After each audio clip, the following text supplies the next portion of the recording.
जय श्री कृष्ण।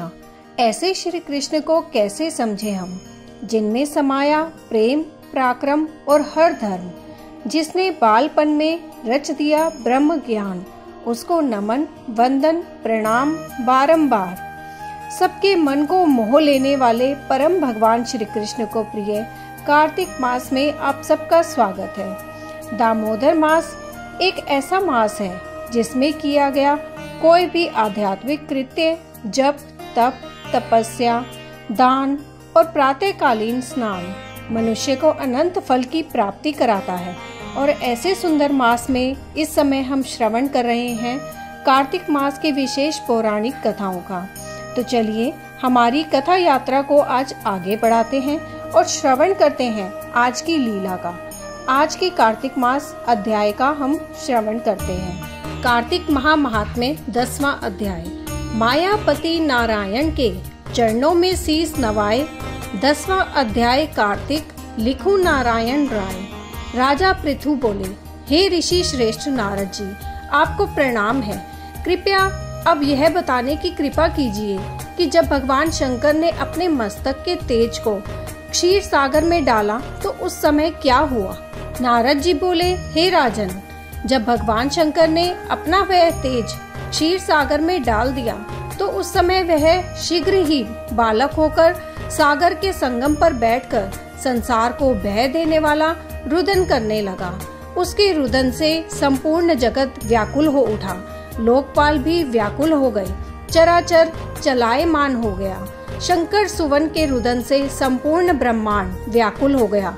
यह देखकर सभी देवता और ऋषि मुनि व्याकुल होकर ब्रह्मा जी की शरण में गए और उन्हें प्रणाम कर उनकी स्तुति करने लगे।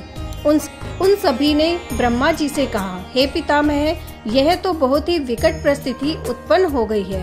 हे महायोगिन, इसको नष्ट कीजिए। देवताओं के मुख से इस प्रकार सुनकर ब्रह्मा जी सत्यलोक से उतरकर उस बालक को देखने के लिए सागर तट पर आए। सागर ने ब्रह्मा जी को आता देखकर उन्हें प्रणाम किया और बालक को उठाकर उनकी गोद में दे दिया। आश्चर्यचकित होकर ब्रह्मा जी ने पूछा, हे सागर, यह बालक किसका है? शीघ्रता पूर्वक कहो। सागर ने विनम्रता पूर्वक कहा, हे प्रभु, यह तो मुझे ज्ञात नहीं है, परंतु मैं इतना अवश्य जानता हूँ कि यह गंगा सागर के संगम पर प्रकट हुआ है। इसलिए हे जगत गुरु, आप इस बालक का जात कर्म आदि संस्कार करके इस जातक फल बताइए। नारद जी राजा पृथु से बोले, सागर ब्रह्मा जी के गले में हाथ डालकर बार बार उनका आकर्षण कर रहा था।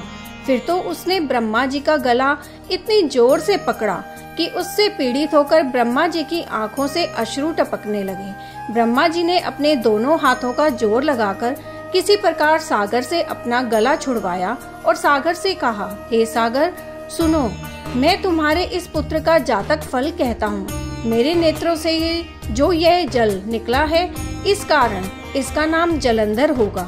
उत्पन्न होते ही यह तरुण अवस्था को प्राप्त हो गया है, इसलिए यह सब शास्त्रों का पारगामी, महापराक्रमी, महावीर, बलशाली महायोद्धा और रण में विजय प्राप्त करने वाला होगा। यह बालक सभी दैत्यों का अधिपति होगा। यह किसी से भी पराजित ना होने वाला तथा भगवान विष्णु को भी जीतने वाला होगा। भगवान शंकर को छोड़कर यह सबसे अवध्य होगा। जहाँ से इसकी उत्पत्ति हुई है, यह वहीं जाएगा। इसकी पत्नी बड़ी पतिव्रता, सौभाग्यशालिनी, स्वर्ग सुंदरी, परम मनोहर, मधुर वाणी बोलने वाली तथा शीलवान होगी। सागर से इस प्रकार कहकर ब्रह्मा जी ने शुक्र आचार्य को बुलवाया और उनके हाथों से इस बालक का राज्य अभिषेक कराकर स्वयं अंतर ध्यान हो गए। बालक को देखकर सागर की प्रसन्नता की सीमा न रही। वह हर्षित मन से घर आ गया। फिर सागर में उस बालक का लालन पालन कर उसे पुष्ट किया। फिर कालनेमी नामक असुर को बुलाकर वृंदा नामक कन्या से विधि पूर्वक उसका विवाह करा दिया। उस विवाह में बड़ा उत्सव हुआ। श्री शुक्राचार्य के प्रभाव से पत्नी सहित जलंधर दैत्यों का राजा हो गया। ये था कार्तिक मास का 10वां अध्याय। कार्तिक महाअध्यायों का आगे भी श्रवण करने के लिए आपके अपने चैनल एस्ट्रो नॉलेज को सब्सक्राइब कर लीजिए, ताकि आने वाले वीडियोस के नोटिफिकेशन आपको मिल सके। जय श्री कृष्ण।